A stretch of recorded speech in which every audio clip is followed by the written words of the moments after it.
મિત્રો, આજે ગુજરાત સરકારનું બજેટ આવ્યું છે. આખા વર્ષનું પૂરું બજેટ છે. 3,32,465 કરોડ રૂપિયાનું સંપૂર્ણ બજેટ છે. બધા જ કહેશે કે બજેટ ખેતી અને ગામડાલક્ષી છે. વાસ્તવિકતા આંકડા શું કહે છે? તો 3,32,465 કરોડ રૂપિયાના બજેટમાંથી કૃષિ, ખેડૂત કલ્યાણ અને સહકાર વિભાગ માટે 22,194 કરોડ રૂપિયા ફાળવવામાં આવ્યા છે. આ ગુજરાતના 54 લાખ કરતાં વધારે ખેડૂતો માટે ફાળવાયેલી રકમ છે.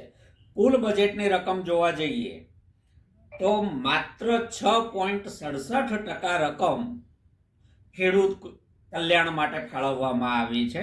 એમાં પણ પાછો સહકાર વિભાગ એટલે કે એપીએમસીને જે પૈસા ફાળવશે વિકાસ માટે, એ પણ ખેડૂતોના ખાતે ઉધારીને જ આમાંથી બાકાત થવાના છે. જૂની જે સરકારની ચાલુ યોજનાઓ છે એ યોજનાઓમાં કોઈ એવી મોટી ફાળવણીમાં વધારો થયો નથી. ખેડૂતોના કલ્યાણ માટે આ બજેટમાં સરકારે કોઈ નવું કદમ ઉઠાવ્યું નથી.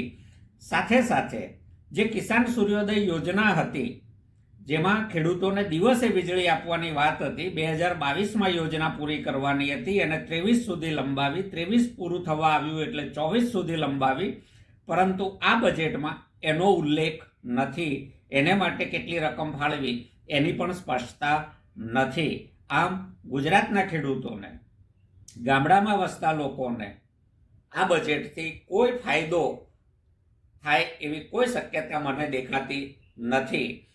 સૂક્ષ્મ સિંચાઈ માટે એમણે નવા જિલ્લાઓની જાહેરાતો અને વાતો કરી છે, પરંતુ એને માટે રકમ ફાળવી નથી. અત્યાર સુધી કેટલા વર્ષોથી સૂક્ષ્મ સિંચાઈ, ડ્રીપ ઇરિગેશન, સ્પ્રિંકલરની વાતો, જાહેરાતો આખા પાના ભરી ભરીને સરકાર આપતી રહે છે, પરંતુ એમણે આપેલો આંકડો છે 22 લાખ હેક્ટરમાં પહોંચ્યા છે. 22 લાખ હેક્ટર એટલે ગુજરાતની કુલ 90 લાખ હેક્ટર ખેતીલાયક જમીન છે. એના 24.44% જમીનમાં હજી સુધી પહોંચ્યાનો આંકડો છે.